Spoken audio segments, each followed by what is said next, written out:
Thanks for 1 million followers on Instagram. It's just weird seeing that M. I'm just used to the K for thousands, and I don't know, I think it's just still sinking in a little bit, but I'm trying to get the YouTube to catch up to the Instagram, because right now we're only like 20,000, which I'm not complaining. I'm really happy I'm in this position. But I don't know about you guys, but my favorite part about the gym is the drive over, drinking pre-workout, listening to some good music. Speaking of pre-workout, I'm taking Transparent Labs pre-workout bulk series, code JB10. Code JB10 for everything, so don't ever use code Jason, because for Transparent Labs and for Gymshark, there was an athlete named Jason already on the team, so they already got that code. So don't use code Jason, because you'll be supporting someone else. So JB10, both Transparent Labs and Gymshark. So currently wearing my favorite top from the December drop, the Tectonic seamless long sleeve. There's also a short sleeve version of this shirt too. Probably my favorite compression shirt I've ever worn. It's very form-fitting and not too tight in the chest, so like your chest shows really well. Not too much compression in that area, but it hugs every part that you want, the shoulders and the arms really well. So you really just feel like a superhero wearing this thing. So definitely recommend this top. I'll be wearing shorts that are from the December drop as well during the workout today. But yeah, we're training legs, but please don't skip the video, because I know a lot of people don't like watching leg day videos. It's just the way it is. Leg day workout YouTube videos don't get as much engagement typically, but there's a lot of value in this video for sure that I'll be giving you guys, because my legs have always been a weak point of mine, but I've figured out a split that works really well for me, and I think it would work well for other people too. Instead of training legs all together in one day, I used to train quads, hamstrings, glutes, and calves all in one workout. Now I split the hamstring and quad focus days on 2 different workouts. Today is hamstring focus, so it's all posterior chain, hamstrings, glutes, calves, and then I have a whole day dedicated to quads. And that's completely transformed my legs. And before I realized my hamstrings were actually underdeveloped, because I would always usually start my leg workouts with quads and finish with hamstrings and calves. So I would just kind of put hamstrings on the back burner, because I'm already out of energy by the time I get to them during the workout. And so I'd half-ass it, and my hamstrings ended up being way far behind compared to my quads, and my legs just looked weird.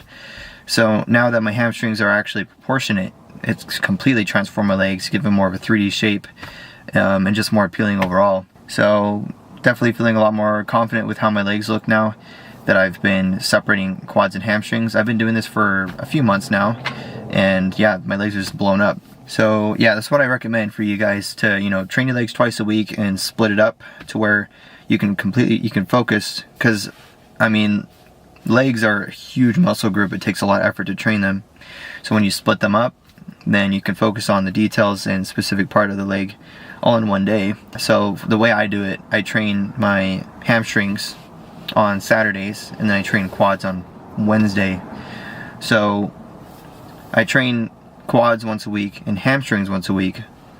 So by the time I train hamstrings again, they're sore for a whole week, and pretty much the day that I train them again, they just barely recovered enough for me to train them again. Because if you dedicate an entire day just for one muscle group, then like it's guaranteed to get sore. So you need about a week to recover. Today's a Saturday, and it is surprisingly crowded at the gym for a Saturday afternoon at 2 p.m. But it's a pretty popular gym. I'm probably just going to be getting a lot of looks, just being the guy with the tripod walking around, because I'm going to be filming this leg workout for YouTube and for Instagram too. Some advice for Instagram, guys. If you want to grow a following, if you want to add more value to your posts and you do fitness content, I recommend the carousel post, which is just a combination of pictures and videos. That's what I've been doing for the past few months, and my following has really grown from that. Because you can have like a picture, for the first slide, and then in the caption you can say swipe for whatever workout you're doing. And each clip will just be one set of each exercise that you're doing as people swipe through it. A carousel post is better in my opinion when it comes to value compared to a reel, because for a reel you have to watch through the whole video to catch what you're doing. But for a carousel post, you can swipe through it and just examine each part of the workout however you want to. So the followers really like that, and I get a lot of people telling me that they always look forward to what I'm posting next because they like the advice that I have. So yeah, you catch attention with that picture, with the pump post workout at the beginning, and then swipe through it and have the videos. But yeah, I just do a combination of carousel posts as well as reels to add variety. But the reels tend to get more followers, and it's easier to share a reel because Instagram pushes those in the algorithm more. Yeah, it's good to have a combination of everything, so you keep your followers engaged, looking forward to the next post. And another thing is I post every morning at 9 to 10 a.m. roughly. Post at the same time every day when your followers are the most active. And if you have a business or creator account, you can see when your followers are the most active on Instagram. So be sure to post the same time every day so people can kind of build expectations and look forward to what you're posting. Pre-workout was hitting, feeling that better alanine, which is my favorite part of pre-workout. I'm gonna ride the bike for like 10 minutes, just warm up my knees, and we'll get right into the workout. As I said, starting with the bike, even though we're training mostly hamstrings this workout, it's still good to warm up the knees because I will be doing some lunges, but it's mostly just kind of get blood flow going, kind of get in the right headspace. So I like this bike specifically for the posterior chain because it gets a little more glute as well because the pedals are more in front of you. If the pedals are more underneath you, then it kind of gets more quads. So first exercise, we are doing auxiliary movements, starting with single leg hamstring curl. Now, I really like doing auxiliary movements like hamstring curl machines because it warms up the muscle and gets a little bit of pre-exhaust before you go into the main movement. And this way, you get a really good pump, first of all, and it also prevents injury because when you do go to the main movement, you won't have to worry about going too heavy and risking injury. So you can go a little bit lighter and focus more on the eccentric and the range of motion and everything. So the more blood flow you have in the area as well, you're gonna also prevent injury. So we're going the way the rep range we're doing here for every exercise. We're doing about 3 sets of 10, and then we're doing an additional drop set. So 4 sets total in each exercise. Next exercise, we're doing RDL. This is a cable RDL. I like the cable because the tension is through the entire rep. I'm standing on a platform to help with the range of motion so it doesn't bottom out at the bottom. I'm bending my knees slightly, keeping my back straight. If it's bent a little bit, it's okay as long as you're not going crazy heavy. Sometimes I feel a better stretch when I let it bend a little bit at the bottom. And really like this exercise. Any kind of RDL is fantastic for hamstrings, but with the cable, you do get that tension through every part of the rep. Moving to my favorite leg exercise. It's a staple in all of my leg days, specifically the posterior chain focused ones. Walking lunges, or any kind of lunge, is really good. Walking lunges, you're going to target the glutes. My glutes literally get sore for an entire week after doing walking lunges, and I prefer the barbell because I don't have to worry about holding on to anything. When I hold on to something, my grip can give out. Even if I use straps, it's kind of distracting. So just the barbell is good. 110 pounds here, going back and forth. 3 sets of however 10 to 15 reps, just pretty long distance back and forth. For our 4th exercise, we're doing some single leg RDLs, single leg dumbbell RDL. And I'm just holding on to something for balance.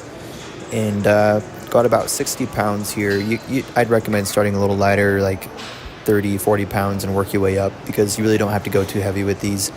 I'm in a lunge position, but my legs are completely straight, and I'm leaning forward with the weight, and this just gives you the craziest stretch in the hamstrings. So I really like this movement. It might be, probably your first time trying it if you were to do it, because most people will bend their knees during the RDL. Either way is good. I like to do both in my hamstring workouts. We're going to do our 5th exercise, which are calf raises with the machine. There's a specific way I've been doing calf raises that have been absolutely destroying my calves. The way I do it is I do drop sets for 3 sets in a row. So I do a triple drop set, and the way I do it is I do 10 reps, 10 rep max roughly, and when I'm resting, after the first set, I keep my calves stretched in the stretch position on the calf machine. I adjust the weight, then go immediately into another set, and I do that another time. So when you keep your calves stretched, it increases time under tension is what happens. So the stretch position is really the most important part of the rep. It absolutely burns. You only have to do like a few sets, and that's all I had to do for calves. So try it out and you will feel it. Moving to our last exercise, which are hip adductors. And I think this is the only machine where you're going to target that specific adductor muscle in the sartorius region of the leg. It's actually a very important exercise when it comes to injury prevention. But it also does help the way your legs look as more of a 3D shape, and it's a very important muscle when it comes to aesthetics as well. So yeah, that was the workout.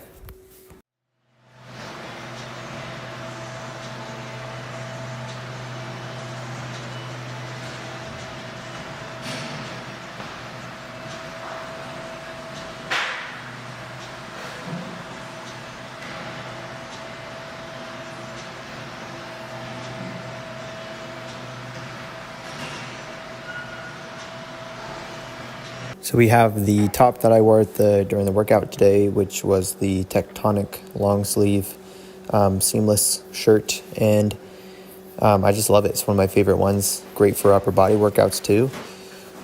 And then there's the short sleeve version of it, which is also one of my favorite compression shirts that I've ever owned. They're just like tighten all the right places and then loosen up in the chest where it just like really shows off the physique in a really appealing way. So the other part of the drop is the Grudge series. I got this purple top, this hoodie, which I absolutely love. It is quite oversized and great for the winter, very warm. I love the design on the front and the back, saying with the Gymshark Grudge logo on there. Now here's a tank top that I would definitely wear on like an arm day, shoulders. Gymshark lifting club. Really good material, not too tight. Now moving to the bottoms. These are the shorts from the Grudge series as well. They are kind of like a ribbed material, which would be good for a workout, but I think it's better for just more casual wear and streetwear.